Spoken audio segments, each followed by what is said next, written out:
this attribute, یہ ایک آیت میں آپ کے سامنے رکھتا ہوں.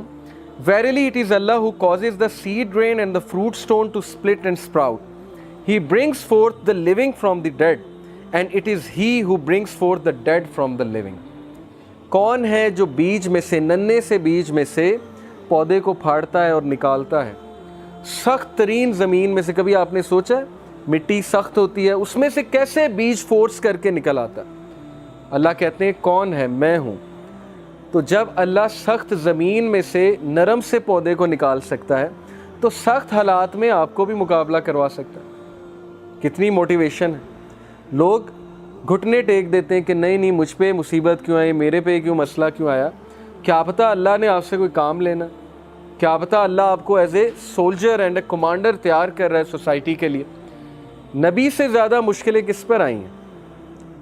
ایک مشکل ختم ہوئی، دوسری ختم ہوئی، تیسری کے بعد ملٹیپل، چوتھی، پانچویں، چھٹی. امیجن کر سکتے ہیں آپ کہ جس ٹائم میکسیمم سپورٹ چاہیے ابو طالب کی، اس ٹائم ان کی جو ہے وہ فوت ہو جاتی. جس ٹائم میکسیمم سپورٹ چاہیے اپنی وائف کی، اس ٹائم وائف فوت ہو جاتی. تو کیا سکھایا نبی صلی اللہ علیہ وسلم کو اور ان کے تھرو ہمیں کہ صرف اللہ پہ ڈیپینڈ کرو. اللہ کی ذات رہے گی، کانسٹنٹ ہے. باقی ماں باپ ہیں، وہ انہوں نے بھی چلے جانا ہے ایک دن، ہر کسی نے چلے جانا ہے ایک دن. لیکن اللہ کے ساتھ معاملہ ٹھیک ہے تو پھر اللہ ماں باپ کے ساتھ بھی ملائے گا ایک دن، اور اللہ تعالیٰ دنیا میں بھی اچھی زندگی دے گا. تو یہ مثالیں ہمارے لیے کہ ڈرو نہیں. ہم جب پودے کو نکال دیتے ہیں سخت زمین سے تو ہم تمہیں بھی نکال دیں گے کسی ڈیفیکلٹ سچویشن سے.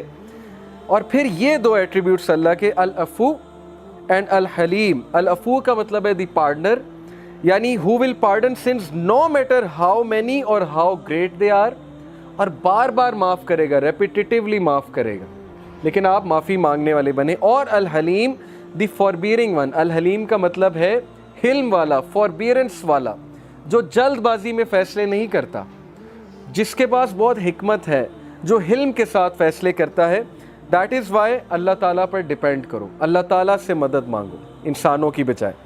اینڈ دین المہیمن اور المحیط. المہیمن کا مطلب ہے دا واچر اوور ہز کریچرز. اور آپ حیران ہو جائیں گے کہ اللہ تعالیٰ ہر انسان کو کس طرح واچ کر رہا ہے. who manages the affairs of his creatures, guards them from harm and provides sustenance for all of them. This attribute reminds us that God is forever watching over us and doing what is best for us all. یہ ایک الگ بات ہے کہ ہم خود اپنے لیے کوئی مصیبت لے آتے ہیں، لیکن وہاں سے بھی اللہ نکالتا ہے. یہ میں نے خود اپنی لائف میں وٹنس کیا ہے کہ بار بار انسان اپنے آپ کو پھنسا دیتا ہے ایک سچویشن میں، پھر اللہ کے پاس جا کے ہی روتا ہے کہ اللہ پھنسا بیٹھے ہیں، اب نکال لیں. ساری زندگی کی سٹوری یہی ہے کہ پہلے پھنساتا ہے اور پھر اللہ کے آگے جا کے روتا ہے کہ اب نکالے، اور اللہ نکالتا ہے. اللہ یہ نہیں کہتا کہ دوڑ جا، پہلے میں نے نکالا، اب نکالا، اب تیسری بار پھر آ گئے. کوئی انسان ہوگا وہ کہے گا کہ چلو یہاں سے، 10 بار تمہیں سمجھا دیا، بار بار تم جو ہے وہی مسٹیک کرتے ہو. تو ایسی ہستی کو اگنور کرنا یہ پھر بہت بڑی حماقت ہے. المحیط دی encompasser, who encompasses all things with his knowledge, power, mercy and dominion. Nothing is concealed from him. کوئی چیز اللہ سے کنسیل نہیں ہے، وہ encompass کرتا ہے، ہر چیز کا احاطہ کیے ہوئے ہیں. جیسے کہتے ہیں نا وَلَا يُحِيطُونَ بِشَيْءٍ مِّنْ عِلْمِهِ إِلَّا بِمَا شَاءَ وَسِعَ كُرْسِيُّهُ السَّمَاوَاتِ وَالْأَرْضِ. کہ ہر چیز کا احاطہ اللہ تعالیٰ کیے ہوئے ہے. اللہ تعالیٰ کا علم ہر چیز کا احاطہ کیے ہوئے ہے. اس لیے اللہ سے مدد مانگیں، کسی سے ڈیل کرتے ہوئے اللہ سے مدد مانگیں. صحابہ چھوٹی چھوٹی باتوں پہ اللہ سے مدد مانگتے تھے. ہم یہ سمجھتے ہیں اللہ سے مدد مانگنی جب کوئی بہت بڑا مسئلہ آ گیا، ادروائز مدد نہیں مانگنی. تو صحابہ تو نبی صلی اللہ علیہ وسلم نے سکھایا کہ جوتے کا تسمہ بھی اللہ سے مانگو. آپ کبھی ٹریفک میں پھنسے ہیں، چھوٹی سی چیز ہے، آپ اللہ سے مدد مانگے، اللہ تعالیٰ نکال دے. اللہ کو پسند آئے گی یہ بات کہ چھوٹی چھوٹی چیزوں پہ مجھ پہ ڈیپینڈ کر رہا ہے. آپ نے کوئی میڈ رکھنی ہے، کسی کے ساتھ ڈیلنگ کرنی ہے، اللہ سے مانگے کہ اللہ یہ اچھی مجھے سچویشن میرے لیے کریٹ ہو، کوئی فراڈیا نہ ملے مجھے، کوئی ایسا ویسا بندہ نہ ملے جو کل کو مجھے نقصان پہنچائے. بیکاز اللہ احاطہ کیے ہوئے ہے کہ کون اچھا ہے کون برا ہے. تو اللہ سے مانگے. سچ از اللہ then how are you deluded away from the truth. یہ ہے سورہ نام کی ورس 95. یہ ہے اللہ، تو کیوں دھوکے میں پڑے ہوئے ہیں؟ ساری باتیں تمہیں پتہ ہیں، تو کیا اللہ کو اگنور کرنا چاہیے؟ کیا اللہ میٹر نہیں کرتا زندگی میں؟ کیا اللہ کے حدود میٹر نہیں کرتے؟ تو اپنے آپ کو فارغ کریں اللہ تعالیٰ کے لیے، اس حدیث پہ عمل کریں۔ یہی آج کا ہمارا ٹاسک ہے کہ ہم ٹائم نکالیں، اپنا ٹائم ٹیبل کچھ ایسا ڈیزائن کریں کہ پرائیورٹی اللہ ہے، اور جس کی پرائیورٹی اللہ ہے وہ ٹائم نکال لے گا۔ بہت سے لوگ بہانہ کرتے ہیں کہ نہیں میں ادھر تھا، شاپنگ کر رہا تھا، یا ٹریفک میں تھا، یا راستے میں تھا۔ میں نے کئی لوگ دیکھے ہیں وہ چاہے راستے میں ہو، چاہے گاڑی چلا رہے ہو، چاہے شاپنگ کر رہے ہوں، وہ نماز پڑھنے چلے جاتے ہیں۔ وہ ایمپوریم بھی گئے ہوں، مسجد چلے جاتے ہیں۔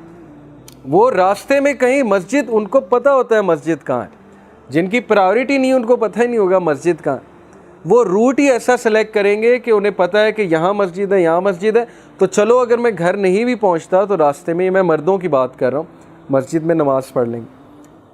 So such is Allah, then how are you deluded away from the truth؟ اور پھر یہ لاسٹ بات، سورہ عنکبوت chapter 29 verse 63، Who is it that sends down water from the clouds, then gives life to the earth with it after its death?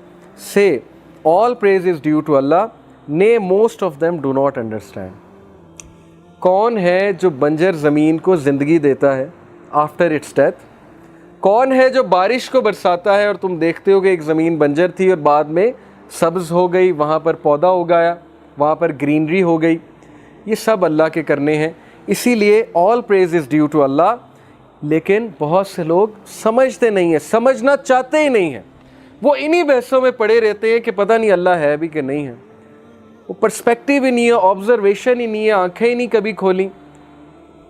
وہ اسی debate میں پڑے رہتے ہیں کہ نہیں سائنس نے یہ کہا، سائنس نے وہ کہا۔ وہ اسی ڈیبیٹ میں پڑے رہتے ہیں کہ نہیں میری زندگی میں تو یہ ہو گیا، وہ ہو گیا۔ اس سے زیادہ ان کی سوچ آگے جاتی نہیں، بڑے پرسپیکٹیو کو کبھی سمجھتے ہی نہیں ہے کہ پین کیوں نیسیسری ہے، زندگی میں مشکلات کیوں آتی ہیں، اللہ تعالیٰ نے کیوں یہ چیزیں الاؤ کی ہوئی ہیں۔ یہ چیزیں علم سے کلیئر ہوتی ہیں، لیکن علم ہم نے حاصل نہیں کرنا، قرآن ہم نے نہیں پڑھنا، اور بیٹھ کے ہم نے جو ہے یہی سوچتے رہنا ہے کہ بس زندگی ایسے کیوں جا رہی ہے۔ تو اس لیے میں آپ سب کو چاہتا ہوں کہ ہم سب اپنے آپ کو ان پلگ کریں، ہم ان چیزوں سے نکلیں، ان ڈیوائسز سے نکلیں، تھوڑا ٹائم نکالیں، فارغ کریں اپنے آپ کو، آہستہ آہستہ فراغت لیں اللہ تعالیٰ کے لیے۔ مسجد جایا کریں، وہاں بیٹھا کریں، اللہ تعالیٰ ہمارے کام نپٹا دے گا۔ گھریلو معاملہ ہے، گھریلو پریشانی ہے، میاں بیوی کا جھگڑا ہے۔ امام شافعی کہا کرتے تھے نا کہ جب میری وائف سے کوئی تکرار ہوتی ہے تو میں سمجھ جاتا ہوں میرے تقوی میں کمی آئی ہے، میں سمجھ جاتا ہوں اللہ سے میرا تعلق خراب ہو رہا ہے۔ اوکے، یہ ریمائنڈرز ہوتے ہیں کہ اس سورس کی طرف جاؤ تاکہ تمہاری زندگی سیٹ ہو۔ اللہ تعالیٰ سیٹ کرنے والی ذات ہے، اور یہ کوئی اس لیے نہیں کہ اللہ ایگوئسٹک ہے۔ اللہ تعالیٰ اگر چاہتے نہ آپ کو یہ پنشمنٹس دیتے، نہ آپ کی لائف میں مشکلات آتی۔ کچھ لوگ سمجھتے ہیں کہ کیا یہ ایگو ہے کہ کیوں اللہ تعالیٰ ایسے کیوں کرتے ہیں۔ اٹ از جسٹ لائک کویسچننگ کہ یہ ٹیچر ایسے کیوں کرتا ہے، یہ ماں باپ میرے ہر وقت میرے پیچھے پڑے رہتے ہیں، میری ڈیوائسز لے لیتے ہیں، اور ماں باپ جو ہے میرے پہ کچھ ریسٹرکشنز لگاتے ہیں۔ کیوں؟ صاف ظاہر ہے کیوں، آپ کی بہتری کے لیے سے۔ اس لیے میں اللہ سے دعا کرتا ہوں کہ اللہ تعالیٰ ہمیں اپنے ساتھ وفادار بنا دیں اور ہم فراغت نکالیں اللہ تعالیٰ کے لیے۔ اور یہی وہ ہستی ہے جو سب سے زیادہ زندگی میں میٹر کرتی ہے۔ All things start from here. اگر اللہ کو ترجیح دیں گے ساری چیزیں ٹھیک ہو جائیں گی۔ باقی سیکنڈری چیزیں ہیں تو ان کو بھی ہم انشاءاللہ ڈسکس کریں گے، جو چیزیں زندگی میں میٹر کرتی ہیں، بٹ اسٹارٹ فرام ہیئر۔ آپ کا ایک ٹاسک ہے، آپ اللہ کے ناموں کو سرچ کریں، اللہ کے ناموں کو پڑھیں، کچھ نام باقاعدہ پیسٹ کر کے اپنے روم میں لگائیں تاکہ آپ کو یاد دہانی کراتے رہیں کہ یہ اللہ ہے، اور قرآن مجید کا بھی مطالعہ کریں، اور سب سے بڑی بات فراغت نکالیں، اپنا اسکرین ٹائم کم کریں، اپنی پرائیورٹی اللہ کو رکھیں، باقی چیزوں کو سیکنڈری رکھیں، چاہے آپ کو نقصان بھی بیئر کرنا پڑے، چاہے لوگ آپ کو چھوڑ دیں، آپ کی کمپنی آپ کو زچ کرے، آپ کی کمپنی آپ کو ٹونٹ کرے کہ یہ دیکھو مولوی ہو گیا، یہ دیکھو بہت بڑی مولون ہو گئی، نمازیں پڑھنے لگ گیا ہے، نمازیں پڑھتی ہے وغیرہ وغیرہ، یا آپ کو آپ کا پاسٹ یاد دلائے کہ پہلے تو تم ایسے کرتے تھے اب اچانک ایسے ہو گئے ہو، تو اللہ سب کچھ ٹھیک کر دے گا۔ یہ ہم نے اپنی لائف میں وٹنس کیا ہے۔ جب دین کی طرف آئے، جب وہ ششکے چھوڑ دیے جو پہلے کیا کرتے تھے، تو لوگ دور ہوئے ایک دم سے، لوگ نے کہا یہ تو بورنگ ہو گیا، پہلے تو یہ بہت فنی ہوتے تھے، لیکن دین میں آنے کا یہ مطلب نہیں آپ فن چھوڑ دیں, یہ بھی ایک مسکنسیپشن ہے. فن سے مراد ہے ان کے نزدیک جو فن تھا, ان کے نزدیک فن یہ تھا کہ کیفے میں بیٹھ کے شیشہ پئیں اور لڑکیوں کی باتیں کریں, گیجٹس کی باتیں کریں, اور کیفے میں بیٹھ کے جو ہے وہ ملک کو گالیاں دیں, عمران خان کو گالیاں دیں, اپنا ایکشن زیرو ہو, ہر بندے کو گالیاں نکالتے رہیں. یہ فن تھا ان کے نزدیک. جب یہ فن چھوڑ دیا تو انہوں نے کہا بورنگ ہو گئے. لیکن وہی لوگ آج عزت کرتے ہیں الحمدللہ. وہی لوگ جب بھی کوئی دینی بات ہو, جب بھی کوئی ڈسکشن ہو, اب وہی لوگ کانٹیکٹ کرتے ہیں. یہ میں آپ سب کی بھی بات کر رہا ہوں, آپ نے بھی یہ دیکھا ہوگا کہ اللہ عزت دیتا ہے. اس لیے ان چیزوں سے مت گھبرائیں, اللہ کے لیے ٹائم نکالیں. جزاک اللہ خیر فار بینگ ہیئر ٹوڈے. انشاءاللہ نیکسٹ ویک ہم مزید تھنگز دیٹ میٹر پہ بات کریں گے. اللہ تعالیٰ ہم سے قبول فرمائے, ہمیں باعمل بنائے. سبحانک اللہم و بحمدک اشہد ان لا الہ الا انت استغفرک و اتوب الیک.